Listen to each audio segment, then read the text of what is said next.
yaitu penyakit HIV. Penyakit HIV adalah penyakit yang disebabkan oleh virus HIV yang menyerang daya tahan tubuh manusia.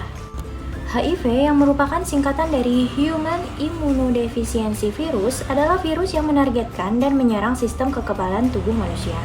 Dengan menyerang sistem kekebalan tubuh manusia, HIV melemahkan kemampuan tubuh untuk melawan infeksi dan penyakit.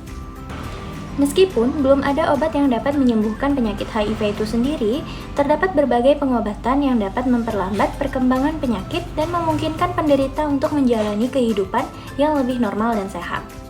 Penyakit HIV/AIDS dapat terjadi melalui hubungan seksual vaginal atau anal, penggunaan jarum suntik, dan transfusi darah. HIV dapat menular dari ibu kepada anak selama masa kehamilan, melahirkan, dan menyusui. Dampak utama HIV.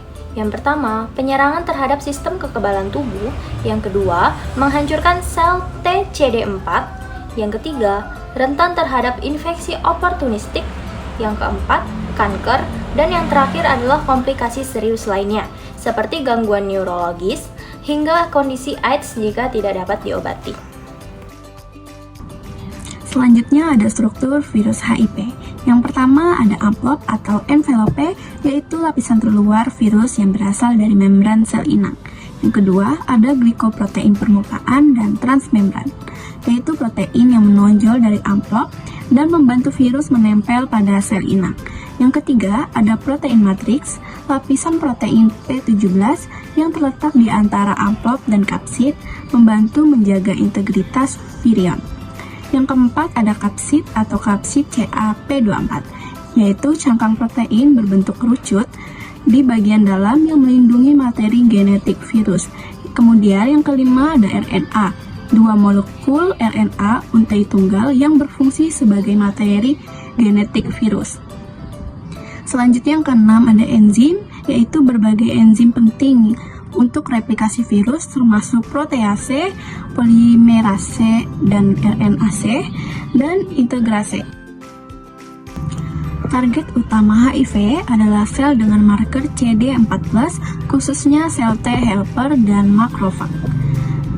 Target selanjutnya ada megakariosit, mukosa rektal, sel serviks, mikroglia, limfosit CD8+, sel epitel ginjal, sel myelit CD34+, dan sel timosit.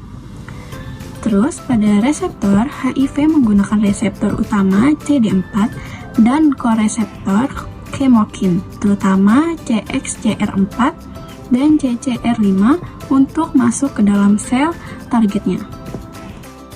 Di sini ada mekanisme kerja virus HIV. Yang pertama, penempelan. HIV menempel pada reseptor CD4 sel limfosit T. Yang kedua, masuk ke sel. Selubung virus menyatu dengan membran sel. Yang ketiga, transkripsi balik. RNA HIV diubah menjadi DNA oleh reverse transkriptase. Yang keempat, integrasi. DNA HIV masuk dan menyatu dengan DNA sel inang. Yang kelima, replikasi. Sel memproduksi RNA dan protein virus. Yang keenam, perakitan. Komponen virus dirakit menjadi virus baru. Dan yang terakhir, pematangan. Virus matang dan siap menginfeksi sel lain. Dan di sini ada cara penularan HIV.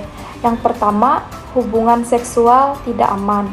Yang kedua, vaginal, anal, atau oral tanpa kondom. Yang ketiga, paparan darah.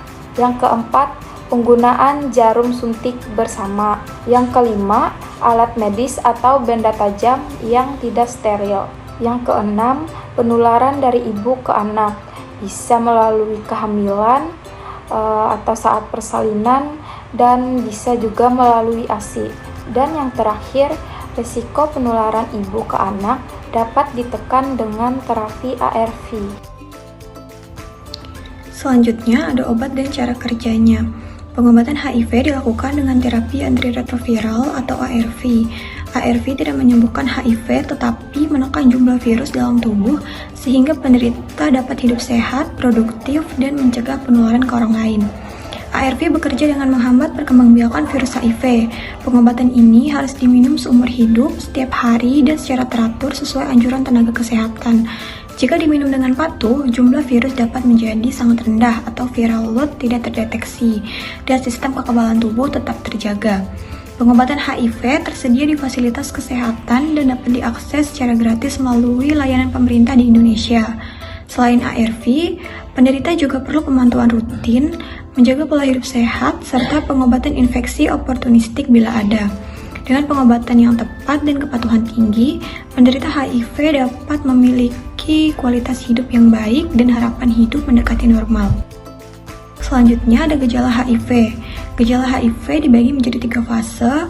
Yang pertama ada fase awal atau fase infeksi akut yang ditandai dengan demam, sakit tenggorokan, ruam kulit, kelelahan, dan gejala mirip flu.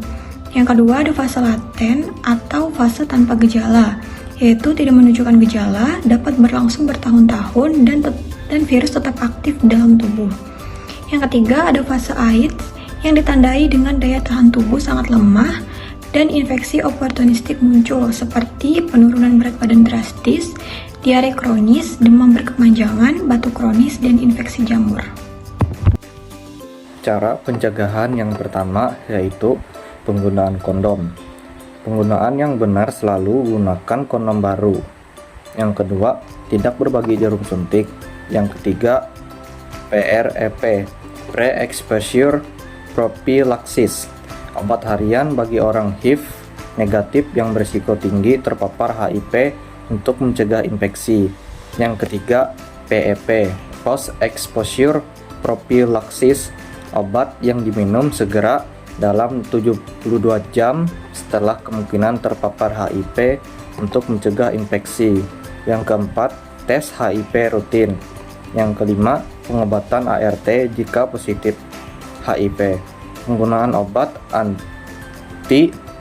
antiretroviral ART sesuai resep untuk menekan virus hingga tidak terdeteksi. Selanjutnya ada kesimpulan. HIV adalah virus yang menyerang sistem kekebalan tubuh, khususnya sel CD4, sehingga penderitanya rentan terhadap berbagai infeksi dan penyakit serius.